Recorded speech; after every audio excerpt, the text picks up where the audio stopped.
A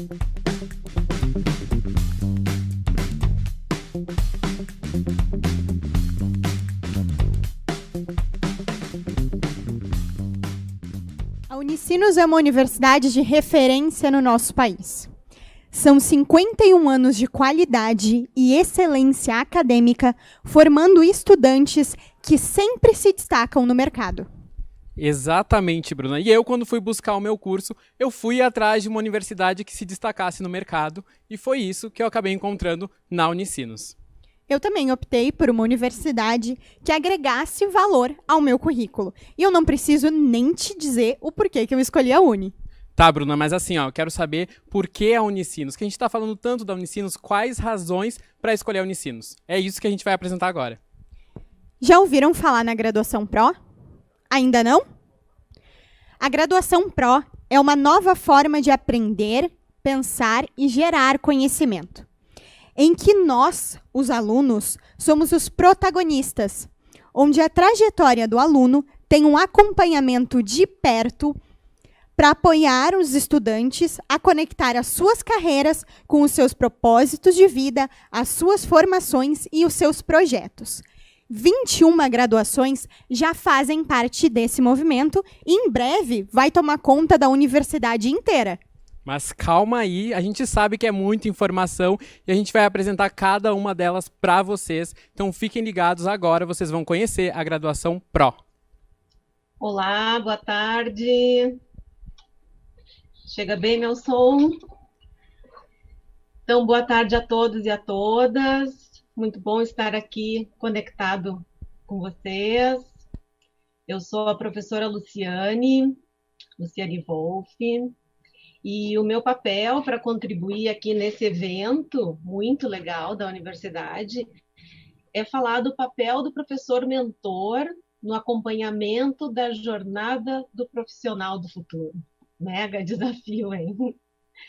Essa é uma inovação que a universidade começou a desenvolver, né?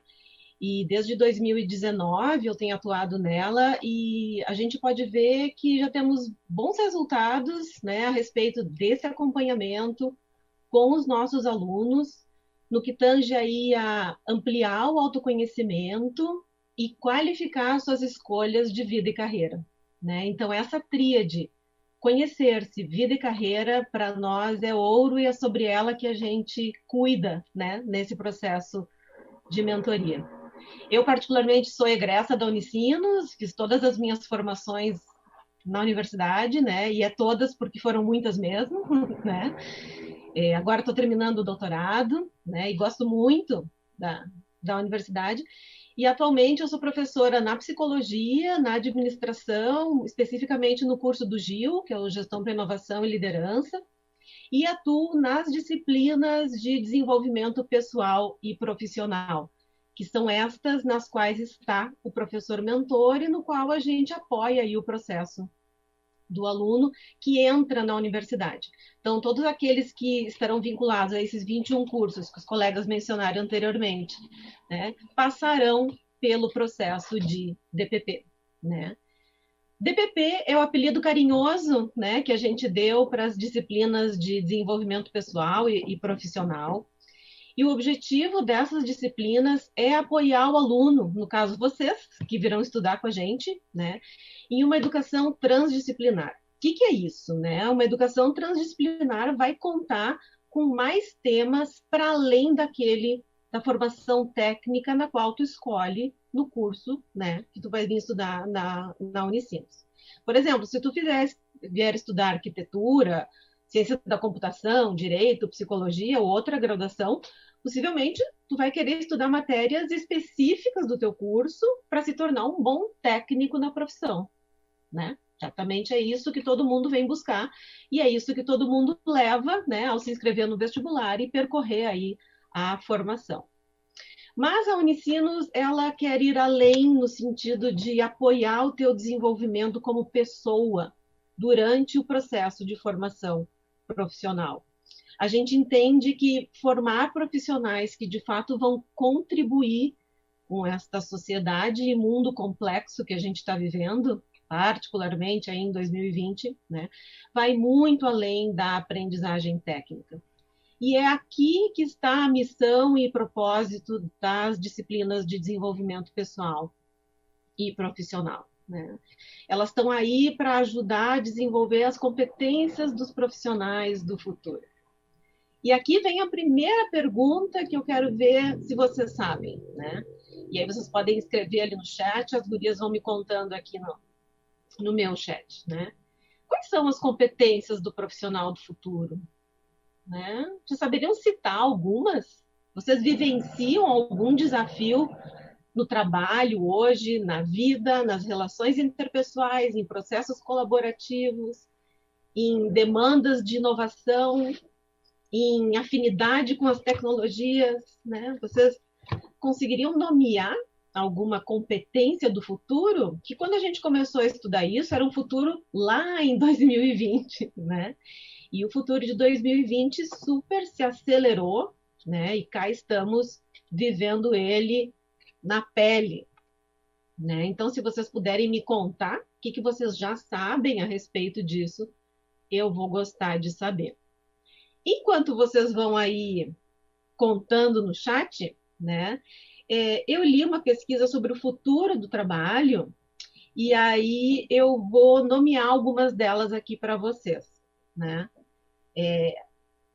Sim, o Eduardo está certíssimo, é soft skills. São as competências moles. Tem as hard skills, que normalmente são as competências técnicas e que os cursos vão bem formar. Mas será que um profissional, né, do futuro, completo, com desenvolvimento na íntegra, é só feito de hard skills? Não. E aí o Eduardo, né, nos ajuda a entender que são as soft skills, que são as competências comportamentais, relacionais, né, que precisam estar contidos no nosso currículo de formação. E aí a Kênia nos lembra da empatia, o Fernando da tolerância, a Laura do comprometimento, né? E aí, no fórum, na pesquisa que eu fiz, tem 15 skills para 2025, né? 15 skills para 2025. Olha só, a primeira que ranqueia é pensamento crítico e o resultado do pensamento crítico gerar inovação. A segunda, aprendizagem ativa, isto é, aprender a aprender, a tal da adaptabilidade e curiosidade por N temas, para além das skills técnicas do teu curso. Capacidade de resolução de problemas complexos, capacidade de pensar criticamente, não como crítica de ver defeito, mas ter um olhar que contribui, que é analítico e contribui com novos elementos, né? E aí conecta criatividade, originalidade e iniciativa. Liderança e influenciação digital, inclusive. Habilidade no uso de novas tecnologias. Essa, né? Estamos fazendo um curso na prática ao longo de 2020. Programação e design de novas tecnologias, né? Os estudos futuros sobre futurismo e futuro do trabalho dizem que, de algum modo, nós vamos precisar ter habilidades de programação, né?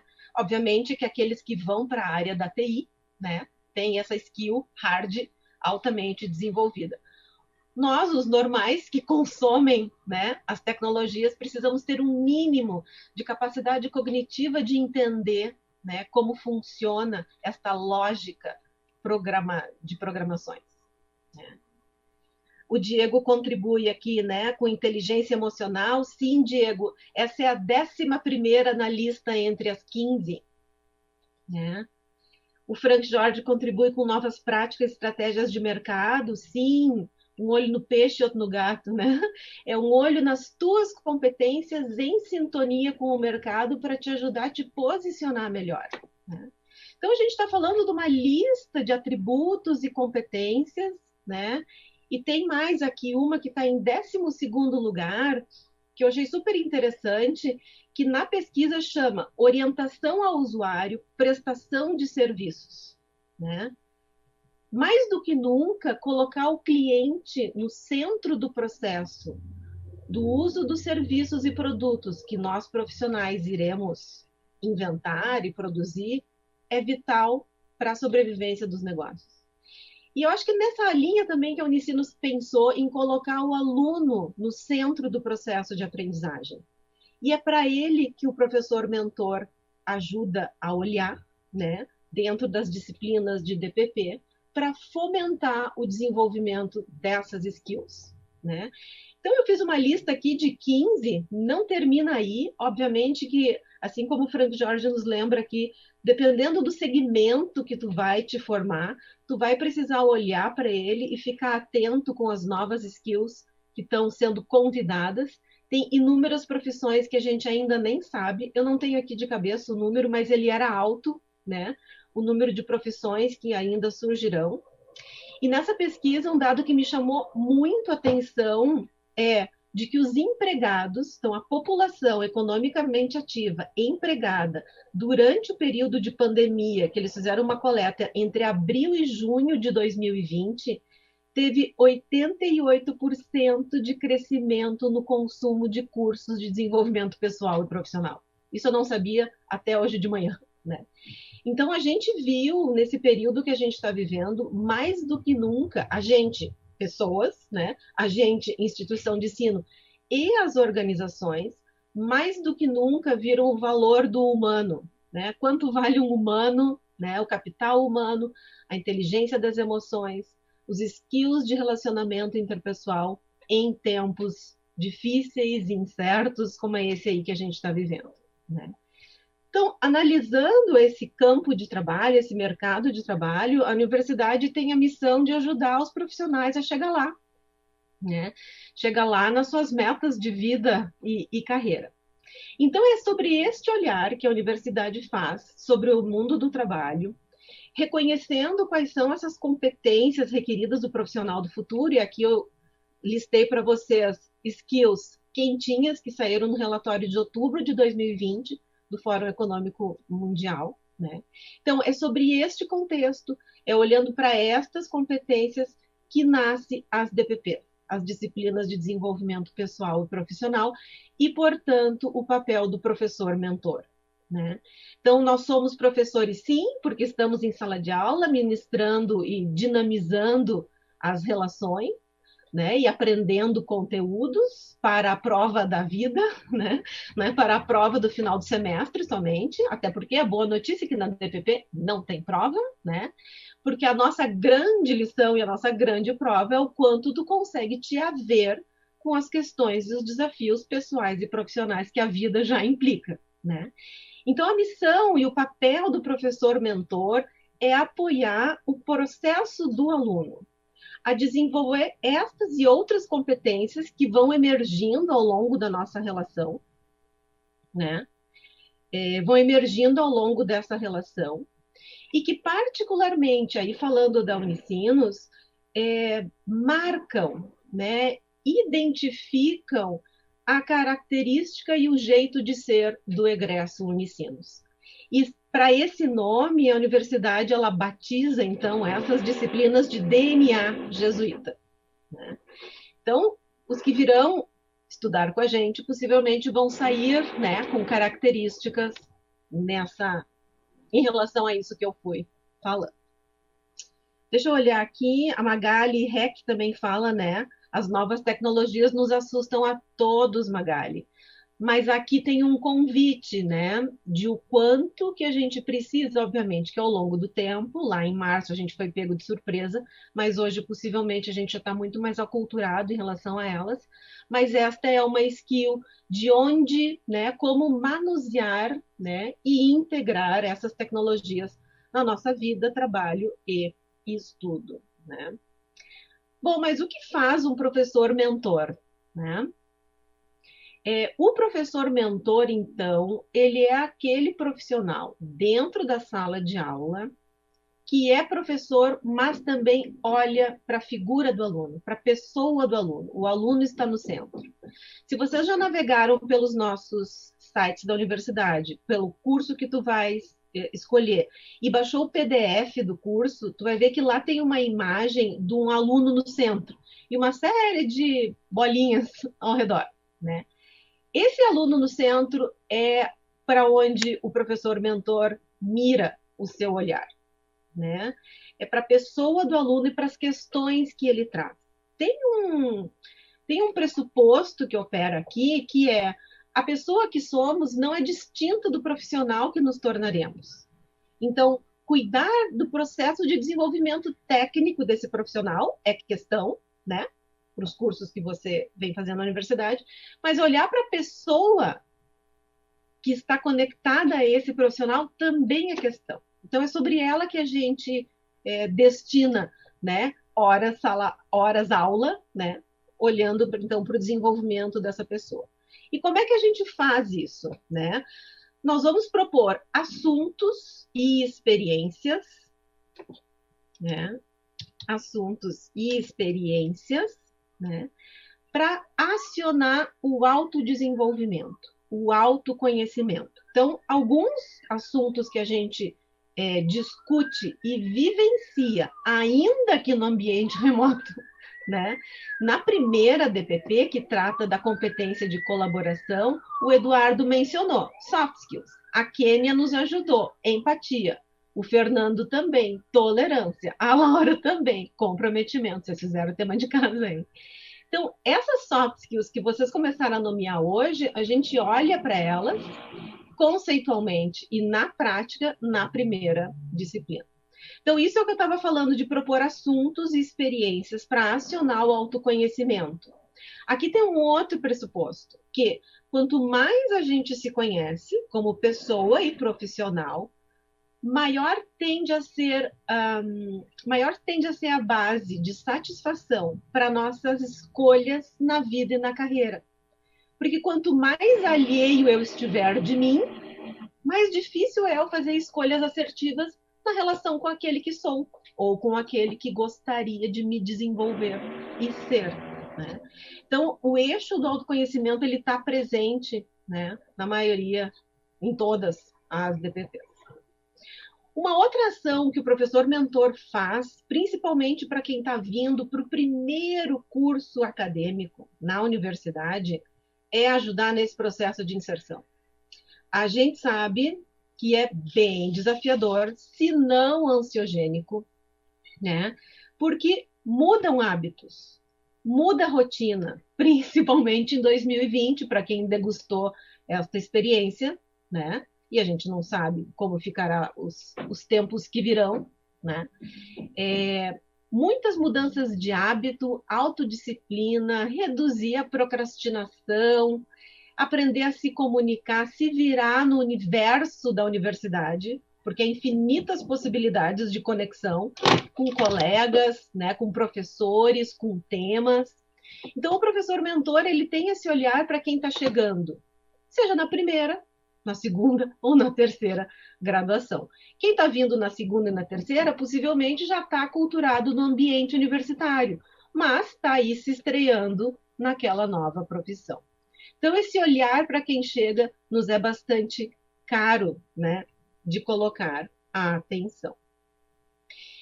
Uma outra função do professor mentor e acho que assim seria a grande função do mentor, né, é propor, provocar e indagar, né? E essas proposições e indagações, ela tem a função, e eu gosto muito de um movimento que é abrir espaços de reflexão. E é bem isso, né? Que a proposição, as perguntas, a indagação, o olhar do professor mentor possa abrir espaços de reflexão, para que, abrindo espaços de reflexão, possa se situar possibilidades de ação. Então, reflexão, ação e como você está nesse processo é para onde a gente fica direcionando a nossa atenção como professor mentor. E é nesse jogo de proposições, indagações, reflexões, aberturas de espaço de reflexão entre aluno, professor, mentor, aluno, aluno, que vai se dando o processo de aprendizagem sobre quem tu é como pessoa e, portanto, alimentando quem você é e será como profissional do futuro, né? Que um futuro que nos convidou a vir para o presente. Então, um outro mini degustação a respeito de mentoria, eu tenho umas perguntinhas para vocês pensar, e elas têm um tripé, elas conversam entre si. Primeira pergunta é: qual é a característica mais marcante a respeito de você? Ou as características? O que te marca? Sobre o que tu tende a ser reconhecido em termos de qualidade? Ah, eu sou comunicativo, eu sou extrovertido. Não, eu sou observador, eu sou analítico, eu sou quieto, né? Eu tenho facilidade de relações interpessoais. Não, eu adoro ler 30 livros ao mesmo tempo. O que te marca? Né? Normalmente, a resposta para essa pergunta está lá na família. Este guri, esta guria, tem tal característica. Essa é uma primeira autodescoberta bastante interessante. Obviamente que não tem uma única, né, resposta, são muitas características. Então, a missão do professor mentor é trazer à memória, trazer à consciência elementos que já estão na tua biografia, já estão na tua jornada pessoal, familiar, independente da idade que tu tenha, para que essas características se somem à tua escolha profissional. E aí a pergunta número 2. O que é um trabalho realizador para ti? Quais são as tuas características marcantes e o que é um trabalho realizador para ti? Então aqui a gente tem 2 eixos de análise, que sou eu, a partir das minhas características, e as minhas ambições, sonhos, expectativas pessoais e profissionais via escolha de profissão. E aí a terceira pergunta: que profissão oportunizaria tu expressar essas características, apoiando na tua realização pessoal? E ao ouvir a abertura do Conecta e ver a Pietra cantando, para mim, ela é o exemplo real e concreto, né, que a gente teve no início do Conecta, da relação entre características pessoais, ambições de carreira, trabalho realizador e uma escolha profissional que ela faz. Para alguns de nós, isso pode estar mais claro, para outros, nem tanto. Requer um tempo e requer investimento de reflexão. E é para isso que as DPP servem, entre outros serviços que a universidade oferta, no sentido de te ajudar a pensar a melhor escolha possível. Porque aos 17, 18, 19 anos, fazer a primeira escolha não é fácil. E meus alunos dizem: mas professora, eu vou escolher para a vida toda? Não, o vida toda ele se reescreve a todo momento. Eu fiz a minha primeira escolha com 18, né? Me formei em administração. A vida andou um tempo, depois eu fiz uma outra escolha, aos 30, com psicologia. Então, ao longo do tempo, a gente vai fazendo várias escolhas que consigam expressar, escolhas profissionais e de vida, que nos ajudem a expressar aqueles que somos. E as DPPs estão aí para isso, né? Então, características marcantes na relação com o trabalho realizador e que profissão te ajudaria, né? O Eduardo está dizendo um equilíbrio, e Eduardo é um equilíbrio dinâmico. Sabe uma imagem mental que para mim representa a vida de equilibrista, assim, com vários pratos na mão, né, girando, né? Então é esse equilíbrio dinâmico, porque a gente não vai ter sucesso o tempo todo, vai ter fracassos, vai ter escolhas ruins, mas elas são importantes para o meu aprendizado também, né? E aí, Cristina, de que objetivo estamos falando, né? Um trabalho com retorno positivo, né, Fernando? Que retorno positivo é esse? Né? Então, cada um de nós tem o seu parâmetro de sucesso. Obviamente que a gente tem uma sociedade que diz o que é ter sucesso. Também. Mas qual é o teu? Né? Então, processos de autodesenvolvimento e reflexão sobre carreira, elas nos levam nessa direção de quais são, como é o meu jeito, o que é importante para mim e qual é a minha expressão profissional que eu encontro no trabalho de engenheiro, arquiteto, cientista da computação, psicólogo, biólogo, né? O que é realizador para mim? A gente precisa, tem um autor que diz quebrar as palavras, né? Então, bater sobre a palavra foco, retorno positivo e objetivo e ver o que tem dentro com aquilo que é autêntico em mim. Então, o processo de mentoria está aí, né? Para refletir sobre os caminhos a tomar. Mentor não dá resposta, até porque seria alto risco, né? Ambicioso e alto risco. Mas a gente está aí para ajudar a ampliar repertório. Essa é uma palavra bem contemporânea na relação com carreira, que é repertório sobre si, né? Nós estamos falando de repertório sobre si. Minhas skills, meus recursos internos, minhas características, meus objetivos, meu parâmetro de sucesso. E tem que fazer uma arqueologia para chegar nisso, né? Isso não está dado para grande parte de nós. Daí, autoconhecimento. E tem o repertório tecnológico que a gente estava falando, a Magali ali nos lembrou, sim, elas nos assustam, mas bom, tá, é uma variável do jogo, né? E a gente precisa aprender aquelas que pelo menos conversam com o nosso momento de vida e trabalho e educação. E o repertório técnico, que aí a formação profissional tem toda a distinção, né? Então, o mentor está aí para indicar caminhos e ampliar a conhecer o teu repertório de conhecimentos e de jeito de ser, para que a nossa grande missão seja que você desenvolva autonomia, se virar, né? Autonomia.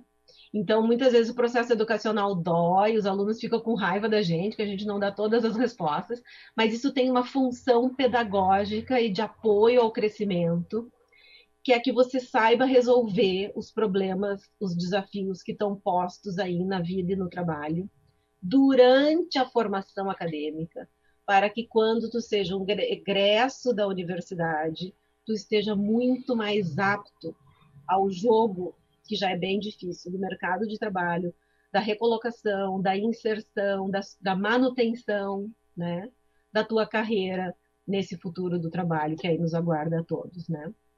E aí a mentoria se torna um acompanhamento de jornada. São várias as disciplinas, né?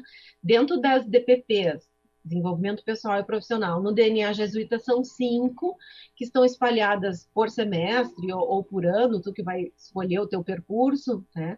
Mas elas estão aí para te ajudar a pensar ao longo desse exercício de vir a ser profissional, né? E quem sabe ao longo desse acompanhamento já ir desenvolvendo o teu norte de vida, pelo menos o número 1, porque ele vai mudar muitas vezes, e isso na carreira contemporânea é bem normal, né? Mudar de ideia. E aí, um penúltimo, né, exercício de mentoria seria que a gente convida os alunos a estabelecer metas de aprendizagem durante as disciplinas. Estabelecer metas de aprendizagem significa nomear para si, bom, agora eu preciso aprender, vou embarcar ali na Magali, novas tecnologias, né? Eu estava lendo ali o chat no YouTube, eu diria que eu preciso aprender a ser mais cuidadoso com o outro no modo de expressar o meu desagrado. Seria uma grande aprendizagem. E tudo bem que a gente não saiba, a gente está aí para aprender. Somos todos aprendizes, nós, professores, mentores, inclusive. Então, estabelecer metas de aprendizagem. Eu preciso aprender 3 pontinhos. Com esse objetivo em mente, testar estratégias de aprendizagem. Então, se eu coloquei no meu radar de aprendizagem aprender novas tecnologias, sei lá, vou inventar, tá? Então, eu vou tentar criar um mapa conceitual com uma ferramenta que eu não domino, porque está no meu radar de DPP aprender novas ferramentas tecnológicas para apoiar o meu jeito de fazer resumo acadêmico, por exemplo, né? Com esse objetivo em mente, eu escolho estratégias. E depois que eu aplico as minhas estratégias, eu penso. Eu faço uma retrospectiva. Eu penso como foi a minha aprendizagem da nova tecnologia, o que funcionou, o que não funcionou, como eu me senti, como eu posso funcionar numa próxima vez, quando eu tiver que aprender uma nova tecnologia. Aprender com a experiência. Então, o processo da jornada, ele perpassa essa tríade, né? estabelecer metas de aprendizagem, colocar em prova, e a gente coloca essa meta de aprendizagem em prova na vida e dentro da sala de aula, né? A sala de aula como um grande laboratório de experimento de si próprio, né? E depois a gente pensa sobre isso. Como foi que eu me saí? Para que o aprender a aprender aqui se institua, já na prática. Essa é a própria aprendizagem ativa que o futuro do trabalho está colocando na pauta para todos nós. E aí, né? Como é que vocês podem transformar sonhos em realidade? E como é que vocês podem transformar sonhos em realidade a partir da primeira escolha profissional? Né? Essas são as indagações que nós, professores mentores, ajudamos a descobrir. Né? Eu sou uma de muitos. Né? Nós somos vários professores mentores, compusemos um colegiado multidisciplinar, com pessoas vindo da comunicação, do design, da administração, da filosofia, da psicologia, das letras, entre outros cursos, né? Que por nós termos essa multiplicidade de competências, a gente cria coisas geniais por aqui. Né? E é isso que a gente põe em marcha nas disciplinas do DPP. Uma última reflexão que eu gostaria de convidá-los a fazer, né? Você sabe qual é o tipo de curso que mais combina contigo? A Unicinos desenvolveu um game, não sei se alguém já fez, né? Então é um quiz. Não sei se as gurias aí têm, né? As gurias que estão lá no YouTube, o link do Unicinos Conecta /game, unicinos.br/conecta/game. E isso aí, né? Eu estou olhando aqui numa outra tela. Então, ali tem um outro tipo de ferramenta que dentro das DPPs e nas mentorias a gente usaria, né? Como a gente está no momento aí de escolher o próximo passo. Convido todos a fazer o quiz, né? Depois, se quiser compartilhar ali, o evento continua, né? Compartilhar ali o que deu. Agradeço muito, né? O convite do Conecta, da universidade, de estar aqui com vocês, poder partilhar um pouco da experiência do que a gente faz, né? Toda semana. E aguardo vocês na sala de aula semestre que vem. Que tal? Um abraço a todos e os vejo em 2021. Obrigado, professora Luciane, então, por essa fala super bacana. E como é interessante o PRO, né, Kelvin? Eu acho demais que durante o curso, o aluno da graduação, como a própria professora comentou, ele recebe mentoria e participa de atividades que ajudam a entender o que ele planeja para a própria vida. Eu acho incrível essas novas atribuições do ensino. E o que eu gosto mais da graduação Pro, Bru, são as trilhas. As trilhas tu pode escolher qual área tu quer atuar no fim do curso. São 5 as trilhas. Internacionalização, específica do curso, mestrado, empreendedorismo e inovação social. Então tu pode escolher desde empreender até ser professor. São infinitas possibilidades.